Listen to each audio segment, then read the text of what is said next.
یہ سراج العلوم زاہدی کا سالانہ جشن دستار ہے۔ یہاں طلبہ بھی پڑھتے ہیں اور طالبات بھی۔ ہمارے محترم مفتی محمد انصار صاحب حفظہ اللہ گنگوہی نہایت محنتی مجاہد قسم کے افراد ہیں۔ اللہ پاک نے ابتدا سے نیک طبیعت عطا فرمائی ہے۔ طلبہ پر جم کر محنت کرنا، طلبہ کو جوڑنا اور شفقت کے ساتھ انہیں آگے بڑھانا، اللہ تعالیٰ نے انہیں ہمت اور ملکہ عطا فرمایا ہے۔ بہت قلیل مدت میں، بہت تھوڑے سے وقت اور وقت میں انہوں نے یہاں الحمدللہ خوب محنت کی ہے۔ بہت سارے طلبہ، بہت بڑی تعداد طلبہ و طالبات کی یہاں زیر تعلیم ہے، اور ساتھ ہی ساتھ مفتی صاحب کسی ادارے میں درس نظامی کا درس بھی دیتے ہیں۔ یہ یقیناً ان کی مقبولیت اور صلاحیت کی بات ہے۔ دلی دعا ہے اللہ پاک مزید ترقی عطا فرمائے اور تقویت عطا فرمائے۔ اللہ تعالیٰ اس ادارے کو بھی خوب ترقی عطا فرمائے۔ اس وقت ہمارے درمیان اسٹیج پر معروف عالم دین شیخ الحدیث حضرت مولانا محمد عاقل صاحب دامت برکاتہ العالیہ تشریف رکھتے ہیں، اور آپ ہم اور آپ بخوبی جانتے ہیں حضرت کی مصروفیت بھی خوب ہے، اور آج کے لیے اجلاس کا زمانہ ہے، تو لہذا اسی مناسبت سے مجھے چند باتیں عرض کرنی ہے۔ آپ سنیں اور دل کے کانوں سے سنیں۔ اعوذ باللہ من الشیطان الرجیم، بسم اللہ الرحمن الرحیم۔ یا ایہا الرسل کلوا من الطیبات واعملوا صالحا۔ سبحان ربک رب العزت عما یصفون وسلام علی المرسلین والحمد للہ رب العالمین۔ اللہم صلی علی سیدنا محمد وعلی آل سیدنا محمد وبارک وسلم۔ قرآن پاک میں اللہ پاک میری آپ کے رہنمائی فرما رہے ہیں۔ ارشاد ہے اے رسولو پاک کھاؤ، وَعْمَلُوا صَالِحًا اور نیک اعمال کرو۔ قرآن پاک کی اس ترتیب سے معلوم ہوتا ہے کہ آدمی اگر نیک کھائے گا، حلال کھائے گا تو نیک اعمال کرے گا۔ حلال کا یہ اثر ہے کہ اللہ رب العزت اسے ایسی توفیق عطا فرماتے ہیں کہ وہ نیکیوں کی طرف لپکتا ہے اور ادھر اس کا مزاج اور طبیعت چلتی ہے۔ آج میں اور آپ ہر کسے باشد اپنے گریبان میں جھانک سکتا ہے کہ کس طرح اپنی روزی کو پامال کرتے جا رہا ہے، حلال راستوں کو چھوڑ کر حرام کی طرف تیزی کے ساتھ لپک رہا ہے۔ بہت ساری ایسی شکلیں اور ایسی صورتیں ہم نے خود اپنی زندگی میں ایجاد کر لی ہیں کہ اپنے آپ کو ہم نے فارغ بنا لیا ہے۔ ایسی جاب، ایسا موقع، ایسی ترتیب جہاں آدمی کو کچھ بھی نہ کرنا پڑے، آدمی اس کا خواہاں رہتا ہے، اس کا خواہش مند رہتا ہے۔ اب اس کی صورتیں کیا ہوں تو صورتیں بھی بہت مرتبہ آدمی کو اندازہ ہوتا ہے کہ یہ صورتحال ٹھیک نہیں ہے، کمائی کا وہ پہلو ٹھیک نہیں ہے۔ بہت سارے لوگ نشے کے کاروبار پر تل گئے ہیں، بہت سارے لوگ پڑیا کے کاروبار پر تل گئے ہیں، اور انہوں نے اس کام کو بہت آسان اور سہل سمجھا ہے کہ اس میں بوجھ نہیں اٹھانا پڑتا ہے، محنت نہیں کرنی پڑتی ہے، بہت زیادہ گھر سے باہر نہیں رہنا پڑتا ہے۔ حالانکہ وہ سب بھی جانتے ہیں قرآن پاک کے لحاظ سے، اللہ پاک کے لحاظ سے وہ جتنا بدتر ہے، جتنا برا ہے، نسل کی تربیت کے لحاظ سے جتنا خراب اور گندا ہے، وہ سب کوئی بھی سمجھتا ہے، اور گھر کے اندر اور باہر ہونے کے لحاظ سے وہ کتنا بھاری بھرکم پڑنے والا ہے اس کا اندازہ بھی سبھی کو ہے۔ اس لیے کہ اللہ نہ کرے آدمی کہیں الجھ جائے، پھر سال سال، کئی مہینے، کئی سال مستقل جیل کی سلاخوں میں رہتا ہے، وہاں زندگی کٹتی ہے، بچے اور بیٹیاں دوسروں کی ٹھوکر میں آ جاتی ہیں، ذلت کا کٹورا ان کے ہاتھوں میں آ جاتا ہے، چنانچہ گھر کی حیا اور عزت باقی نہیں رہ جاتی ہے، بلکہ عورتیں باضابطہ گھر سے نکلتی ہیں 2 روپے حاصل کرنے کے لیے، اسے گھر کا چولہا بھی چلانا ہے، اور ساتھ ساتھ میں یہ آدمی جو برے کرتوت کر کے گیا ہے، جیل میں بیٹھا ہے، اس کی رہائی کے لیے اسے تگودو اور کوشش بھی کرنی ہے۔ ظاہر بات ہے عورت ذات ہے، اتنا پیسہ آدمی کے پاس برابر ہوتا نہیں ہے، تو طرح طرح کے ہیلے اور بہانے کر کے جگہ جگہ سے ادھار مانگا جاتا ہے، قرض مانگا جاتا ہے، وہ قرض پھر موقعوں پر ادا ہوتا بھی نہیں ہے، تو پھر طرح طرح کی ذلت اٹھانی پڑتی ہے۔ وجہ اس کی یہ کہ ابتدا آپ نے جو کی وہ حرام کی طرف کی تھی، حرام کی طرف آپ لپک گئے تھے، حرام کی طرف آپ لگ گئے تھے، اس حرام نے اتنا اجاڑ دیا ہے۔ دوسرا طبقہ ہے اسی میں سٹے کا، بہت سارے نوجوان صرف اسی طرف لگے ہیں کہ سٹا مل جائے، نہ صرف جوان بلکہ کئی مرتبہ ادھیڑ عمر کا آدمی بھی کہتا ہے میرے اوپر قرضہ ہے، میرے اوپر حالات ہیں، کوئی ایسا وظیفہ تلقین کر دیا جائے کہ جس سے کام بن جائے۔ تو اولیاء اللہ یا علماء کرام وہ وظائف بتاتے ہیں جو محبوب خدا صلی اللہ علیہ وسلم نے اپنے صحابہ کو بتائے تھے، اور ان کی الجھنیں اور مشکلیں جن کے ذریعے حل ہو جاتی تھی۔ آدمی کہتا ہے میرے اوپر قرض ہے، قرض نے مجھے دبوچ لیا ہے، دبا لیا ہے، تو محبوب صلی اللہ علیہ وسلم کی خدمت میں صحابہ آئے اور انہوں نے عرض کیا یا رسول اللہ کہ قرض نے مجھے تنگ کر رکھا ہے۔ تو محبوب اتنے محبوب اور ان کے صحابہ وہ پھر کتنے محبوب، محبوب علیہ السلام نے ان کو ایک چھوٹی سی دعا یاد کرائی، صحابہ نے یاد کیا، اس کو پڑھا، اس پر عمل کیا، اللہ تعالیٰ نے ان کے وارے کے نیارے کر دیے، ان کے قرضوں کو دور کر دیا، اور اللہ پاک نے انہیں حلال شکلیں عطا فرمائی، حلال کاروبار عطا فرمایا۔ جب صحابہ کو کاروبار مل گیا، جب صحابہ کی روزی روٹی میں برکت ہو گئی، جب صحابہ کی تنگی دور ہو گئی، تو کیا پھر میرے اور آپ کی نہیں ہو سکتی ہے؟ تو محبوب صلی اللہ علیہ وسلم نے دعا سکھائی، اللہم اکفنی بحلالک عن حرامک وغننی بفضلک عمن سواک۔ میں اور آپ بھی اسے یاد کر سکتے ہیں، اسے اہتمام سے پڑھ سکتے ہیں، بیٹیوں کو پڑھوایا جا سکتا ہے، گھر میں عورت ذات پڑھ سکتی ہے، صحابی رسول محبوب صلی اللہ علیہ وسلم کی خدمت میں ہے، یا رسول اللہ گھر کے برے حالات تنگ کرتے ہیں۔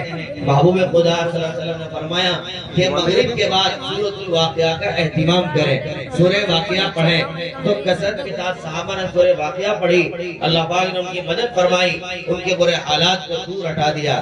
آج بھی ہمارے پاس سورہ واقعہ ہے، قرآن کریم موجود ہے، ہمارے ساتھ اس طرح کے واقعات ہیں، لیکن نہیں، اس پر ہم چلنے کو تیار نہیں۔ کون پڑھے گا سورہ واقعہ کو؟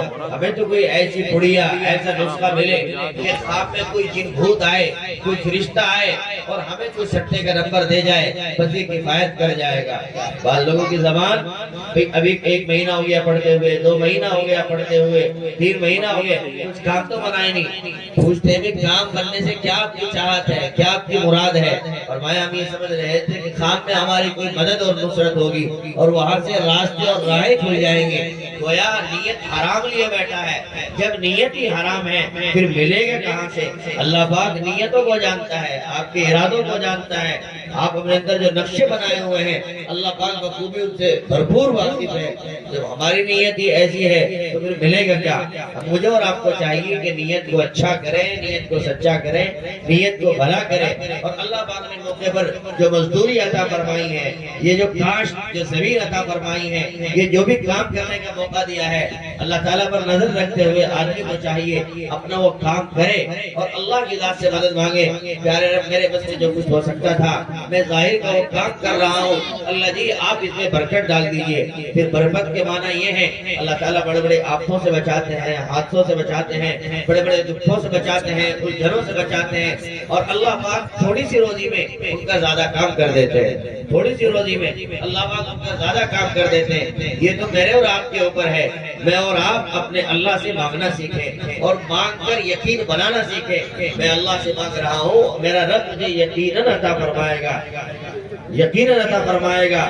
وہ غلانی انہوں نے اپنے احباب کے درمیان میں تذکرہ کیا، آؤ بھائی حج کرنے کی نیت ہے، کون میرے ساتھ چلے گا؟ لیکن دوشہ نہیں رکھنا ہے، اس کے بغیر چلنا ہے۔ چنانچہ پہلے ایک بہت بڑی جماعت تیار ہوئی، پھر بہت تھوڑے سے رہ گئے، انہوں نے کہا ہم آپ کے ساتھ چلیں گے۔ جب سفر پہ نکلے، بھوک لگی، احساس ہوا تو بہت تڑپے اور مچلے، انہوں نے کہا کہ بس بہت سفر کر لیا، بھوک نے ہمیں تنگ کر دیا ہے، راستہ کوئی باقی نہیں رہا۔ ابو مسلم خولانی نے کہا مایوس نہ ہو، اپنے قافلہ اپنے سواریوں سے اترو، وضو کرو اور رب کے حضور جھکو، رب کی ذات سے مانگو۔ چنانچہ اترے اور نمازوں پر اترے، اللہ پاک سے دعائیں مانگی اور رو کے ہٹے، اور اس طرح اپنے گھٹنوں کو زمین پہ ڈالا جیسے آدمی آدھا کھڑا ہو جائے اور آدھا نیچے پڑا رہ جائے، بالکل اس طرح سے اپنے گھٹنوں کو اٹھا لیا اور ہاتھوں کو اٹھا کے رب سے بڑی لجاجت کے ساتھ مانگا۔ ابھی ان کا نظام دعا پورا نہیں ہوا، اللہ پاک نے مدد فرمائی، دسترخوان مہک چکا تھا۔ یہ احادیث، یہ روایتیں خالی فرضی چیزیں نہیں ہیں، لیکن میں اور آپ جن راہوں پر گزرتے نہیں ہیں، آج اگر اللہ پاک کسی کو وافر مقدار کی روزی عطا کرے، اسے کشادہ روزی عطا کرے، اس کے بیان بدلتے ہیں، اس کی زبان بدلتی ہے، اس کا مزاج بدلتا ہے، اس کا ذوق بدلتا ہے۔ اللہ پاک کسی کو کھلی روزی عطا کرے، اس کا نظام زندگی بدل جاتا ہے، وہ نمازوں کو بھول جاتا ہے، وہ مسجد کو بھول جاتا ہے، وہ خدا کی چوکھٹ کو بھول جاتا ہے، اس کے انداز بدل جاتے ہیں۔ اب تو بس محض ایک کتا پالنا ہے اور رات کے 11 بجے سونا ہے، صبح کے 10 بجے اٹھنا ہے، اس کتے کو ٹہلانا ہے اور اس کے بعد میں ننگا پن کرنا ہے۔ وہی ادھیڑ سی ایک نیکری، ایک کیپری وہ پہن کے زندگی بسر کرتا ہے، ننگ دھڑک رہتا ہے، وہ اپنے آپ کو مہذب سمجھتا ہے، عزت دار سمجھتا ہے، مالدار سمجھتا ہے، اور اسے سمجھتا ہے یہ میری زندگی کا صحیح غالب اور صحیح رخ ہے، حالانکہ غلط رویے میں پڑا ہے، غلط راستے میں پڑا ہے۔ وہی سماج میں مائیں بہنیں ہوتی ہیں، محلے کی بیٹیاں ہوتی ہیں، لیکن نہیں، اس کے گھٹنے کھلے ہوئے ہیں، جی اس کے گھٹنے کھلے ہوئے ہیں، کئی مرتبہ اس کی جان دکھتی ہے، وہ اسی بے حیائی کے ساتھ خود بھی نہاتا ہے، اپنی سواری ٹریکٹر ہو یا بھینس بیل ہو اس کو بھی نہلاتا ہے، اور اسی بے حیائی کے ساتھ اپنی زندگی کو گزارنا پسند کرتا ہے۔ اور نوجوان دوستوں کی مت پوچھو، ہر کسے باشد جانتا ہے، محلے میں دیکھتا ہے، اچھی سمجھتا ہے۔ نوجوان دوست ہر گھڑی جاب کی بات ہو تو مجبوری ہم سمجھے، کسی اسکول اور کالج کی بات ہو ہم سمجھتے ہیں مجبوری ہے، لیکن نارمل حالات میں اب کسی آدمی کو فیل ہی نہیں ہوتا، محسوس ہی نہیں ہوتا۔ اوپر میں ایک چست ٹائٹ وہ شرٹ بنیان پہنے ہوئے ہے، بنیان ہی ہے، اس سے زیادہ کچھ نہیں ہے، جیسے گرم بنیان ہوتا ہے اسے پہنے ہوئے ہے، اور نیچے ایک لوور۔ یہ لوور کیا ہے؟ یہ مستقل لوفر کا نام ہے لوور۔ یہ لوور جس میں اعضاء نظر آتے ہیں، اندرونی اعضاء جن کو چھپانے کا حکم دیا گیا ہے وہ ظاہر ہوتے ہیں، لیکن باپ کی زبان نہیں کھل سکتی، جی بھائی کی زبان نہیں کھل سکتی، گلی نکڑ کے کسی بندے کی زبان نہیں کھل سکتی، گھر کی ماں نہیں بول سکتی، بہن بیٹیاں نہیں کہہ سکتی۔ ایسا لگتا ہے جیسے زبان پر باضابطہ جادو کر دیا گیا ہو، تالا لگا دیا گیا ہو، آپ کو کچھ کہنے جیسا نہیں ہے، آپ کو بولنے جیسا نہیں ہے، اس لیے کہ یہ حرام کی طرف جو لپکا ہے اس حرام نے اس کے ذوق کو بدل کر رکھ دیا ہے، خراب کر کے رکھ دیا ہے۔ اب اس کی زندگی میں ماں بہن کا کوئی احترام اور وقار نہیں رہ گیا ہے، حیاداری کچھ نہیں رہ گئی ہے۔ یہ تمام تر چیزیں میری آپ کی گلی محلوں میں پنپتی ہیں۔ میرے بھائیوں، دیہات میں کہا جاتا ہے کہ آدمی جیسا کھائے ان ویسا ہو جائے من، جو آدمی کھائے گا ویسے اثرات پڑیں گے۔ آج کہا جاتا ہے لیکن کی طبیعت نہیں بنتی، نیک اعمال کی طرف کرنے کا جی نہیں چلتا، تسبیحات پڑھنے کا دل نہیں کرتا، اور ذکر کرنے کا دل نہیں کرتا، تہجد میں آنے کا ذکر دل نہیں کرتا، بڑی دعا مانگنے کا دل نہیں کرتا۔ یہ سب کیوں نہیں کرتا ہے؟ آخر فلمیں دیکھنے کا دل کیوں کرتا ہے؟ یوٹیوب دیکھنے کا دل کیوں کرتا ہے؟ جی گندی ننگی تصویریں دیکھنے کا دل کیوں کرتا ہے؟ گانے فلمیں دیکھنے کا شوق اور جذبہ کیوں پیدا ہوتا ہے؟ اس کے لیے کیوں تنہائیاں تلاش کی جاتی ہیں؟ وہ وجہ وہی ہے کہ روزی کا جو عدل بدل ہو گیا ہے۔ اگر حلال روزی آج بھی میسر آئے، آدمی حلال روزی کہیں کھا لے، اندر سے کچھ طبیعت مچلتی ہے، کیوں نہ 2 رکعت پڑھ لوں، کیوں نہ تھوڑی سی دیر قرآن پاک کی تلاوت کر لوں، کیوں نہ تھوڑی سی دیر درود پاک پڑھ لوں۔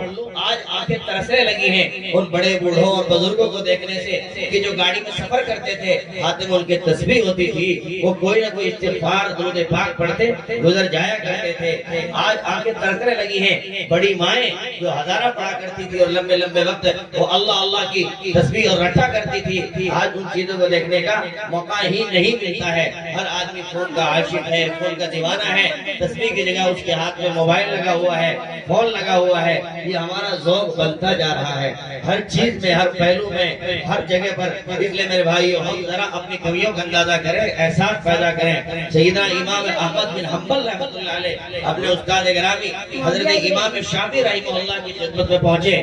چنانچہ امام شافعی رحمۃ اللہ علیہ نے محبتوں کے ساتھ اپنے خاص شاگرد کا استقبال کیا اور شام کو اپنے پاس رکھا، اچھا سا کھانا بنوایا۔ وہ شام کو ان کے پاس رہے، ہمت کے ساتھ امام احمد بن حنبل نے وہ جتنا روز کھایا کرتے تھے اس مقدار سے کہیں زیادہ اس کھانے کو کھایا۔ عشاء کا وقت آیا، حضرت امام شافعی رحمۃ اللہ علیہ نے بیٹیوں سے کہا بیٹا یہ میرا شاگرد نہایت نیک ہے، متبع سنت و شریعت ہے، نہایت قیمتی آدمی ہے، یہ راتوں کو تہجد پڑھتا ہے، اللہ کی یاد کرتا ہے، ذکر کرتا ہے، تم اس کے لیے لوٹا پانی اور مصلی بھی رکھ دینا۔ کہا ٹھیک ہے۔ چنانچہ حضرت معمول اسی نظام کے تحت انہوں نے لوٹا مصلی سب کچھ وہ کچھ رکھا۔ چنانچہ رات کے وقت میں وہ سوئے، صبح ہوئی اور فجر کی نماز مسجد پڑھنے کے لیے گئے۔ بچیاں کپڑا اٹھانے کے لیے آئی، کپڑے کو سمیٹنے کے لیے آئی، دیکھا کہ مصلی رکھا ہوا ہے، لوٹا جو کا تو جیسے بھر کے رکھا تھا جو کا تو رکھا ہوا ہے۔ بڑا تعجب کیا اور کہا امی وہ مہمان کے بارے میں والد صاحب نے کچھ باتیں کہی لیکن وہ تو عجیب ہے، رات کھانا بھی بہت زیادہ کھایا ہے، رات کھانا بھی حد سے زیادہ کھایا گیا ہے، نیک آدمی اتنا نہیں کھایا کرتے، اور جب اتنا کھا لیا تھا اس کی کہاں آنکھ کھلنے والی تھی، وہ تو کھا کے خوب مستی سے سٹرایا ہے، کہاں سے آنکھ کھلنے والی، کہاں کی تہجد اور کہاں کی نمازیں اور کہاں کا وضو، پانی بھی جو کتو رکھا ہوا ہے۔ چنانچہ فجر پڑھ کے آئے امام صاحب گھر میں، جو گھر میں بچیوں نے ڈسکس کیا اور مذاکرہ کیا اور ان باتوں کا تذکرہ کیا۔ آپ نے تو کہا تھا کہ اتنے نیک طبیعت مہمان آج گھر میں رکنے والے ہیں، اور یہ سب کہا لوٹا پانی بھی جو کا تو ملا ہے، اور رات کھانا بھی آپ نے دیکھا کچھ زیادہ ہی کھایا ہے۔ حضرت امام شافعی رحمۃ اللہ علیہ کہا ایسا تھا تو تھا نہیں لیکن یہ نہ جانے کیسے ہوا۔ چنانچہ امام احمد بن حنبل رحمۃ اللہ علیہ جب بیٹھے ہوئے تھے ان سے بات چیت کی اور کہا بھئی ایک بات مجھے معلوم کرنی ہے جس پر تعجب اور حیرت بھی ہے کہ جی حضرت آپ پوچھیے۔ کہا ایک تو یہ کہ آپ نے شام کا کھانا مقدار سے کچھ زیادہ ہی کھایا، اور دوسری بات یہ کہ رات کو بچیوں نے جو لوٹا پانی کا بھر کے رکھا تھا وہ سیم یوں ہی رکھا رہا، گویا آپ رات کو اٹھے نہیں، آپ نے تہجد پڑھا نہیں، پوری رات آپ سوتے ہی رہے۔ حضرت امام احمد بن حنبل نے کہا حضرت استاد جی معاملہ یہ نہیں ہے جو آپ فرما رہے ہیں، جو آپ سمجھ رہے ہیں، بات یہ نہیں ہے، میں نے کھانا اس لیے زیادہ کھایا کہ حلال کھانا تھا، حلال کھانا جتنا بھی زیادہ کھا لیا جائے وہ کمی محسوس ہوتا ہے، لہذا میں نے اپنے کیپیسٹی کے مطابق اس سے کہیں زیادہ میں نے اسے چھپے کھایا ہے تاکہ اس سے لذت ملے، راحت ملے اور مجھے برکت ملے، نفع ملے، اس لیے میں زیادہ ہی کھاتا گیا۔ اور اس کھانے کا اثر یقیناً یہ ہوا رات کے وقت میں بستر پہ لیٹ گیا تھا تاکہ آرام کروں اور سو جاؤں، لیکن جیسے لیٹا تو طرح طرح کے مسائل قرآن کریم سے میرے سامنے کھلنے لگے، حتیٰ کہ میں اٹھ کے بیٹھ گیا اور پوری رات پھر میں مسائل کا استنباط کرتا رہا، مسائل کا استخراج کرتا رہا، مجھے پوری رات نیند کہاں آئی، آپ کے حلال لقمے نے یہ اثر دکھایا، مجھے رات بھر رونے کی توفیق بھی ملی ہے، رات بھر اللہ اللہ کرنے کی توفیق بھی ملی ہے، اور اتنے مسائل کا میں نے استنباط کیا ہے، مجھے تو لمحے بھر کے لیے نیند ہی نہیں آئی، لہذا میں نے عشاء کے وضو سے آج بھی الحمدللہ فجر کی نماز پڑھی ہے، آپ کے حلال روزی کا اثر ہے۔ دوستو یہ ہے اصل چیز، یا ایھا الرسول کلوا من الطیبات واعملوا صالحا، حلال کھاؤ، اعمال صالحہ کی توفیق ملے گی، ہم اپنی اولاد کو حلال کھلائیں، اعمال صالحہ کی توفیق ملے گی۔ جو ماں باپ اپنی اولاد کو حرام کھلا رہے ہیں وہ ان کی زندگی کا خون کر رہے ہیں، انہیں بے حیائی پہ اتار رہے ہیں، انہیں غلط راہوں پہ ڈال رہے ہیں، یہی اولاد ہے ماں باپ کے سامنے منہ در منہ بولتی ہے اور کہتی ہے تم نے ہمیں کھلایا، حرام کا کھلایا، سود کا کھلایا، لون کا کھلایا، بینک کا کھلایا، لوٹ اور کسوٹ کا کھلایا ہے، سٹے اور سود کا کھلایا ہے، تم نے نشے کا کھلایا ہے، لہذا وہ رنگی تو وہ غلط مال ہی تو آج اثر لاتا ہے۔ ہم تمہارے سامنے بولتے ہیں دوستو، یہ باتیں میں کوئی فردی مثال بنا کے پیش نہیں کر رہا، میرے اپنے سگے کانوں نے ایک بیٹا اور باپ کو سامنے اس طرح جھگڑتے دیکھا ہے، اور پھر بیٹے نے باپ کو ایک کلمات دہرائے، یہ میں نے اپنے سگے کان سے سنے ہیں۔ تو یہ حالات کیوں؟ یہ حالات اس لیے ہم نے جو غلط راہوں کی طرف لپکنا شروع کیا۔ بزرگوں حلال ہو تھوڑا ہو اپنا اثر لائے گا، بچے نے طبیعت بنیں گے، اعمال صالحہ کی توفیق ملے گی، وہ مکانات جو حلال پیسے سے بنائے جائیں گے، بھلے ٹیل نہ صحیح، اے سی نہ صحیح، لیکن وہاں آپ کو راحت ملے گی، سکون ملے گا، آج گھر اسی والے ہیں، ٹیکس پتھر والے ہیں، لیکن یاد رکھنا گھروں کے اندر کی چیخ سنو، چیخ و پکار سنو، تب پتہ لگے گا کہ کیسے بڑے بڑے شاندار گھر اندر سے کھوڑ کے روتے ہیں، ٹوٹ کے روتے ہیں، پھوٹ کے روتے ہیں۔ وہ کیا ہے؟ جب دنیا کی ساری نعمتیں موجود، گاڑی موجود، سفر کرنے کے لیے اتنا شاندار جو ہے گرمی سردی کا سارا سسٹم گھر میں موجود، پھر راحت کیوں نہیں؟ اس لیے کہ حرام مال سے جو تعمیر کی گئی ہے وہاں سکون ملنے والا نہیں ہے، سکون وہاں ملے گا جہاں حلال ہے۔ آج حال یہ بن گیا، آدمی یہ سمجھتا ہے میرے گھر ٹیکس پتھر نہیں ہے، لہذا مجھے بھی کچھ کرنا چاہیے، مجھے بھی آگے بڑھنا چاہیے، اور نتیجہ پھر کوئی نہ کوئی ایسا سسٹم تلاش کرتا ہے، یہ تو کسی بھی مقدمے لگاتا ہے اور پھر دلالی کرتا ہے، اور اس دلالی کے بیچ میں پیسے ہڑپ کرتا ہے، اپنے چولہے کو چلاتا ہے، دوسرے کے چولہے کو ٹھنڈا کرتا ہے، مطلب کسی کے چولہا ٹھنڈا کر کے اور کسی کے بچے کے لیوالے چھین کر آپ کو راحت ملے گی۔ بھول جائیے اس بات کو، وما توفیق الا باللہ۔